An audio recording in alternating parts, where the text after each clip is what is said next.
ఓం శ్రీ విఘ్నేశ్వరాయ నమః. ఓం జగద్గురు వేదవ్యాస భట్టారకాయ నమః. ఓం శ్రీ జగద్గురు శ్రీకృష్ణ పరంబ్రహ్మణే నమః. ఓం శ్రీ ఉషుధాయ నమః. శ్రీమద్దేవి భాగవతం. శ్రీమద్దేవి భాగవత మహత్యం భాగం 26, అధ్యాయం 13. సుదర్శనుడి కథ. అధ్యాయం 13. జనమేజయుడికి గురి కుదిరింది. దేవీ యజ్ఞం ఎలా చేయాలో తెలిసింది. చేయాలనే సంకల్పం బలపడింది. అయితే దేవీ మహిమ తెలుసుకోవాలి అనుకున్నాడు. అది చెప్పి నా జన్మ పావనం చెయ్యి అని వ్యాసుని అభ్యర్థించాడు.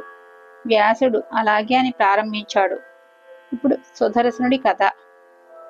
ధ్రువసంధి అనే మహారాజు అయోధ్య రాజధానిగా కోసల దేశాలను పరిపాలిస్తున్నాడు. అతడు సూర్యవంశ సంభవుడు, పుష్ప పుత్రుడు, ధర్మాత్ముడు. వర్ణాశ్రమ ధర్మాలను కాపాడుతున్నాడు. ప్రజలంతా ఎవరి వృత్తులను వారు సమర్థంగా నిర్వహించుకుంటున్నారు. ధన ధాన్య సమృద్ధులతో బ్రతుకుతున్నారు. చోరులు గాని, ధూర్తులు గాని, లోభులు గాని, మోసగాళ్లు గాని, కృతజ్ఞులు గాని, మూర్ఖులు గాని అతడి రాజ్యంలో లేరు. అంజనం వేసినా కనిపించరు. ధ్రువసంధికి 2 భార్యలు. 2 అందగత్తెలే. 2 విచక్షణలే. మొదటి భార్య మనోరమ, ధర్మపత్ని, పట్టమహిషి. రెండో భార్య పేరు లీలావతి. 2తోనూ కలిసి భోగభాగ్యాలు అనుభవిస్తూ సౌధాలలో, ఉద్యానవనాలలో, క్రీడా పర్వతాలలో, సరోవరాలలో, దిగుడు బావులలో విహరిస్తూ ఆనందం అంచులు చూస్తున్నాడు. మనోరమకు సకల రాజ లక్షణాలతోనూ పుత్రుడు ఉదయించాడు. అతడికి సుదర్శుడని నామకరణం చేశారు. మరో నెలకు లీలావతి ప్రసవించింది. మూర్తిభవించిన సౌందర్యంతో మగబిడ్డ జన్మించాడు. శత్రుజిత్ అని పేరు పెట్టారు. రాజుగారు 2ని సమానాదరణతో ప్రేమతో చూసుకుంటున్నారు. పిల్లలు ఆడుతూ పాడుతూ ఎదుగుతున్నారు. 2కి చోడాకర్మలు అయ్యాయి. విద్యాభ్యాసాలు సాగుతున్నాయి. శత్రుజిత్తు మంచి మాటగారి. తన వాక్చాతుర్యంతో అందరినీ ఆకట్టుకుంటున్నాడు. మంత్రులు, దండనాయకులు, ప్రజలు అందరూ ఆకర్షితులై ఆనందిస్తున్నారు. తండ్రికి మరీ ప్రీతిపాత్రుడయ్యాడు. దురదృష్టవశాత్తు సుదర్శనుడు అంత చురుకైన వాడు కాదు. శాంత స్వభావుడు. ఒక రోజున ధ్రువసంధి వినోదం కోసం వేటకు వెళ్ళాడు. గాఢారణ్యంలో ప్రవేశించాడు. క్రూర మృగాలను ఎన్నిటినో సంహరించాడు. వేట రంజుగా సాగుతుంది. అంతలోకి ఒక వెదురు పొద నుంచి చండసింహం ఒకటి జూలు దులిపి ఆవలించింది. లేచి నిలబడింది. దిక్కులు పగిలిపోయేటట్టు విరగపడి గర్జించింది. రాజుగారు బాణం వేశారు. ఆ దెబ్బకు అది మరీ తెచ్చిపోయింది. తోక రిక్కించి రాజుపైకి లంఘించింది. రాజుగారు చర్మ నిర్మితమైన డాలు వంటిది ఎడమ చేతిలో పట్టుకుని కుడి చేత కత్తి దూసి మరొక సింహంలా నిలబడ్డాడు. కసిక్కిన సింహం బంతిలా గాలిలోకి ఎగిరి పంజా విప్పి నోరు భీకరంగా తెరిచి భీషణంగా గర్జిస్తూ రాజుగారి మీద పడుతుంది. చుట్టూ సైనికులు 100 బాణాలు వేశారు. గుచ్చుకున్నవి గుచ్చుకున్నాయి, తప్పుకున్నవి తప్పుకున్నాయి. సింహం మాత్రం రాజుపైకి దూకుతుంది. దగ్గరకు రాగానే రాజు కత్తితో తొడిచాడు. అది పంజా విసిరింది. 2 ఒకేసారి నేలకు ఒరిగిపోయారు. ప్రాణాలు విడిచారు. సైనికులు ఆహాకారాలు మిన్నుముట్టాయి. క్షణాల మీద ఈ దుర్వార్త రాజధానికి చేరింది. అంతఃపురం బావురుమంది. మంత్రి పురోహితులు హుటాహుటిన అడవికి వచ్చారు. వశిష్ఠుడి ఆజ్ఞ మేరకు అక్కడే అంత్యక్రియలు జరిపారు. దిగులుగా రాజధానికి చేరుకున్నారు. పెద్ద కొడుకు ధర్మపత్ని సుతుడు శాంత స్వభావుడు కదా అని సుదర్శనుని రాజును చేయడానికి సమాలోచన జరిపి ఒక నిర్ణయానికి వచ్చారు. అల్లుడి మరణ వార్త తెలిసి లీలావతి తండ్రి యుధాజిత్తు ఉజ్జయిని నుంచి సైన్యంతో అయోధ్యకు చేరుకున్నాడు. శత్రుజిత్తుకు బాసటగా నిలిచాడు. సుదర్శనుడికి అండగా నిలవడం కోసం మనోరమ తండ్రి శూరసేనుడు కళింగ దేశం నుంచి సైన్యంతో బయలుదేరి వచ్చాడు. ముఖ్యులైన మంత్రి పురోహితులను సమావేశపరిచి చర్చించారు. జ్యేష్ఠుడు ధర్మపత్ని సుతుడు కనుక నా మనముడు సుదర్శనుడికే పట్టాభిషేకం జరగాలి అన్నాడు శూరసేనుడు. గుణాలను బట్టి, సమర్థతను బట్టి, అర్హత కనుక నా మనవుడు శత్రుజిత్తుకే పట్టం కట్టాలి అన్నాడు మొండిగా అడ్డం తిరిగి యుధాజిత్తు. ఇలా వివాదం చెలరేగింది. తీర్చేవాడు లేడు. మంత్రులెవరూ మాట్లాడలేదు. యుధాజిత్తు సహనం కోల్పోయాడు. మంత్రులందరినీ తిట్టిపోశాడు. వీరంతా స్వార్థపరులు. చేతకాని సుదర్శనుని రాజుగా కూర్చోబెట్టి ధనం భోంచేద్దాం అనుకుంటున్నారు. బలవంతుడు సమర్థుడు కనుక శత్రుజిత్తు రాజు అయితే మీ ఆటలు సాగవని భయం. ఇదిగో మీ అందరికీ ఇదే నా హెచ్చరిక అని అర్హతలో ఉన్న శత్రుజిత్తుని కాదని జ్యేష్ఠుడు కదా అని సుదర్శనుడికి కట్టం కట్టారో జాగ్రత్త. మహాసంగ్రామం జరుగుతుంది. ఖడ్గధారతో భూగోళాన్ని చీల్చి 2 ముక్కలు చేస్తాను. మీకు దుక్కున్న చోట చెప్పుకుందురు గాని మీరెంత, మీ బలమెంత. శూరసేనుడు వీరంగం వెయ్యలేదు. శాంతంగా నెమ్మదిగా మాట్లాడాడు. సుదర్శన శత్రుజిత్తులు నిద్దరూ సమర్థులే, సమాన ప్రజ్ఞావంతులే, తేడా లేదు.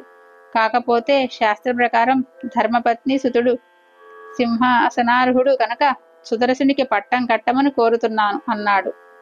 వివాదం చెలరేగిన సంగతి తెలిసి ప్రజలు ఋషులు ఉద్విగ్నులయ్యారు. ఏమి అలజడులు జరుగుతాయని భయపడ్డారు.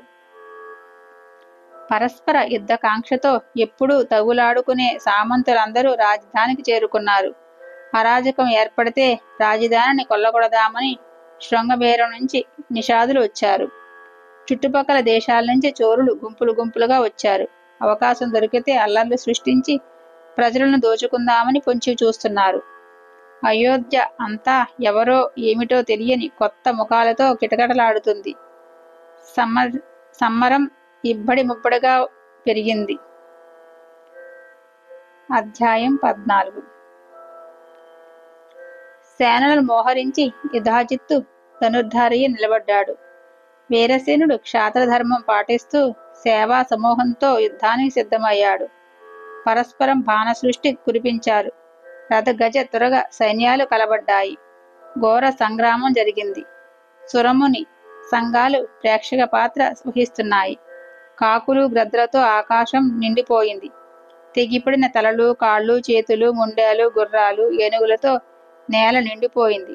నదిలో కొట్టుకుపోతున్న సొరకాయ బుర్రల్లా రణరంగమంతటా సైనికులు శిరస్సులు, వాటిని తన్నుకుపోవటానికి మోగుతున్న గ్రద్దలు, రాబందులు. శరీరం రాలిపోయిన జీవుడు వీరావేశంతో తన శరీరంలో మళ్లీ ప్రవేశించడానికి ఊళ్ళురుతూ అక్కడే తచ్చాడుతున్నాడు. కొందరు వీరులు మరణించి దివ్య విమానాలను అధిరోహించి అందులో ఉన్న అప్సరసలకు నేలపై పడి ఉన్న తమ కలేబరాల సొగసులను వర్ణించి చూపిస్తున్నారు. ఒక మహావీరుడు మరణించి అప్సరసను పొంది కామాగ్నిలో మళ్లీ దగ్ధుడవుతున్నాడు. 2 వీరులు ద్వంద్వ యుద్ధంలో ఒకేసారి మరణించి ఒకేసారి దివ్యమానం అధిరోహించి అప్సరస కోసం మళ్లీ కత్తులు దూస్తున్నారు. మరొక యోధుడు మరణించి రూపవతి గుణవతి అయిన ఒక సురాంగనకు తన గుణగుణాలను వివరించుకుంటూ ప్రేమభిక్ష అర్థిస్తున్నాడు. దివికేతించిన మరొక వీరుని చూసి మరొక దేవకాంత కన్ను కలిపి కౌగులికి పిలిస్తే ఆ వీరుడు తిరస్కరిస్తున్నాడు. నాకు వ్రతభంగం అవుతుంది. రాజుగారికి అత్యంతము విశ్వాసపాత్రుణ్ణి, అనుకూలుణ్ణి అనే నా బిరుదు మంట కలిసిపోతుంది అంటూ అతడు ఆమెను త్రోసి రాజుంటున్నాడు. రణరంగంలో లేచిన దుమ్ము ఆకాశమంతటా వ్యాపించి సూర్యుణ్ణి కప్పేసింది. హఠాత్తుగా చీకటలు వ్యాపించాయి. మరి కాసేపటికి అదే దుమ్ము మళ్లీ నేలకు దిగి రక్త ప్రవాహాలలో తడిసి ముద్దయి సూర్యమండలాన్ని రెట్టింపుగా ఇరిపెక్కించింది. శూరసేన యుధాజిత్తుల సంగ్రామం వీర భయంకరంగా సాగుతుంది. ఉన్నట్టుండి యుధాజిత్తు 10 బాణాలను ఒకేసారి సంధించి విడిచిపెట్టాడు. శూరసేనుడు దారుణంగా నిహతుడయ్యాడు. రథం నుంచి నేలకు ఒరిగిపోయాడు. అతడి సైన్యం కాకావికలమైపోయింది. ఇటు వారటే పారిపోయారు. వార్త తెలిసి మనోరమ వలవలా విలపించింది. క్షణంలో తేరుకుంది. ఏమిటి భవిష్యత్తు? ఆలోచించేసరికి భయం ఆవరించింది. రాజ్యలోభంతో యుధాజిత్తు తన తండ్రిని చంపినట్టే తన కొడుకు సుదర్శన్ని పొట్టన పెట్టుకుంటాడు అనిపించింది. ఏమి చెయ్యాలి? ఎక్కడికి వెళ్ళాలి? భర్త మరణించాడు, తండ్రి మరణించాడు, కొడుకు పసిబాలుడు. ఏం చేయడానికి తోచలేదు. ఎంతటి వారినైనా వశీకరించుకుంటుంది ఈ రాజ్యలోభం. ఎంత పాపిష్టిదో కదా! ఎన్ని దారుణాలైనా చేయిస్తుంది. ఎంతటి పాపానికైనా ఒడిగట్టిస్తుంది. చీచీ, తల్లి తండ్రి సోదరులు గురువులు సుజనులు బంధువులు ఎవరినైనా చంపిస్తుంది. భక్షణం అగమ్య గమనం అన్నీ చేయిస్తుంది. ధర్మాన్ని తొంగలో తొక్కిస్తుంది. ఈ అయోధ్య పట్టణంలో నాకు సహకరించేవారెవరూ లేరు. ఎవరిని నమ్మి ఎవరి పంచను చేరి శృతిని కాపాడుకోవాలన్నా ప్రమాదమే. వీని కాస్త యుధాజిత్తు చంపేస్తే ఇక ఈ లోకంలోనే నాకు దిక్కు ఉండదు. నా సోదరి సవితి లీలావతి ఇప్పటిదాకా స్నేహంగానే ఉంది. కానీ ఇప్పుడు ఆవిడకి ఈ వైర వ్యాధి సోకి ఉంటుంది. వైర వ్యాధి సోకి ఉంటుంది. నా పుత్రుడి పట్ల దయావతిగా ఉంటుందని నేను అనుకోను. యుధాజిత్తు రణరంగం నుంచి నగరానికి వచ్చాడంటే ఇక నేను పారిపోవటానికి కూడా ఉండదు. నన్ను నా కొడుకును పట్టి బంధించి కారాగారంలో పడవేస్తాడు. చరిత్రలో ఇటువంటి కథలు ఎన్ని వినలేదు. ఇంద్రుడంతటి వాడే లోభానికి లోనే మాతృగర్భంలో ప్రవేశించి పుట్టబోయే సోదరుణ్ణి ముక్కలు ముక్కలుగా నరికివేశాడు. ఈ ఇక్ష్వాకు వంశంలోనే వెనకటికి ఒక రాణి తన సవతికి గర్భ విచ్ఛేదం కోరి విషం ఇచ్చింది. అదృష్టవశాత్తు ఆవిడ బతికి బయటపడింది. పుట్టిన కొడుకు గరళం ముద్దతో సహా పుట్టాడు. సగరుడయ్యాడు. కైకేయి రాముణ్ణి అడవులకు పంపించింది.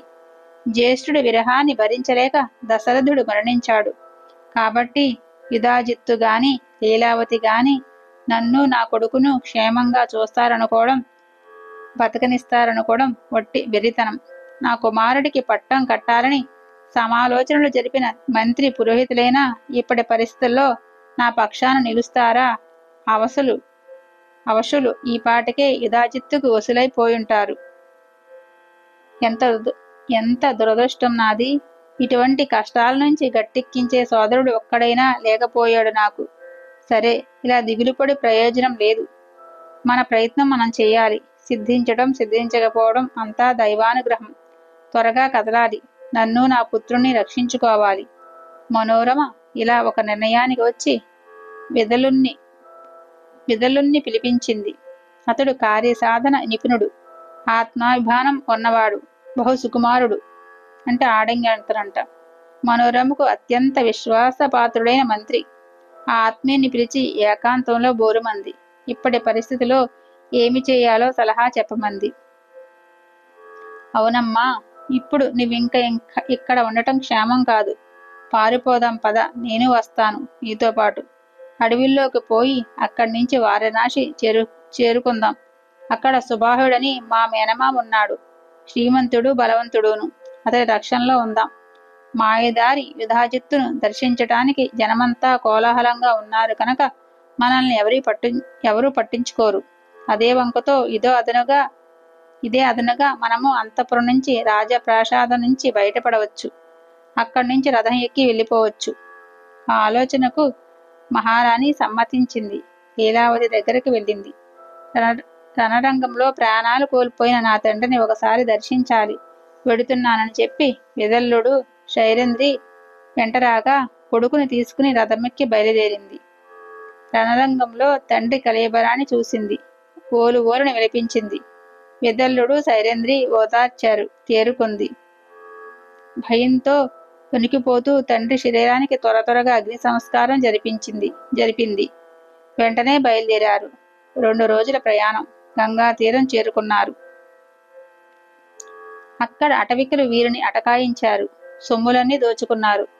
రథం కూడా లాక్కున్నారు. పారిపోయారు. కొడుకుని చంకనెత్తుకుని శైరేంద్రి చెయ్యి పట్టుకుని ఒక చిన్న తెప్ప ఎక్కి గంగానదిని దాటింది. ముగ్గురు త్రికోట పర్వతం చేరుకున్నారు. అక్కడ భరద్వాజుడి ఆశ్రమం ఉందని తెలిసింది. త్వరగా ఆశ్రమానికి వెళ్లారు. తాపసులను చూసేసరికి మనోరమకు ధైర్యం వచ్చింది. అందరికీ పాదాభివందనం చేసింది. భరద్వాజుడు అడిగాడు, ఎవరమ్మా నువ్వు? కష్టాల పాలై ఇటు వచ్చినట్టున్నావు. దేవతవా? పసిబిడ్డతో వచ్చావు? రాజ్యం కోల్పోయిన ఏ మహారాజుకో ఇల్లాలు అనిపిస్తున్నావు. ఏమిటి నీ వృత్తాంతం? చెప్పమ్మా. ఈ పలకరింపుతో మనోరమ దుఃఖం కట్టలు తెంపుకుంది. వెక్కి ఏడ్చింది. కాసేపటికి ఊపిరి తెచ్చుకుంది. విదల్లుడి వైపు చూసింది. అతడు భరద్వాజుడికి విషయమంతా చెప్పాడు. మా అమ్మగారిని తమరే కాపాడాలి. ఆర్తులను భీతులను రక్షిస్తే యజ్ఞం చేసిన దానికంటే ఎక్కువ పుణ్యమని తమ వంటి పెద్దలు చెప్పగా విన్నాను. మహర్షి శరణు శరణు అని కాళ్ళ మీద పడ్డాడు. చిట్టి తల్లి, నిర్భయంగా ఉండు. ఇక్కడ నీకు ఏ ఇబ్బంది ఉండదు, ఏ దుఃఖము ఉండదు. కొడుకును శ్రద్ధగా పెంచి పెద్దవాణ్ణి చెయ్యి, తప్పకుండా మహారాజు అవుతాడు అని భరద్వాజుడు అనుజ్ఞతో పాటు ఆశీస్సులు అందించాడు. వారి కోసం ఒక పర్ణశాలను చూపించాడు.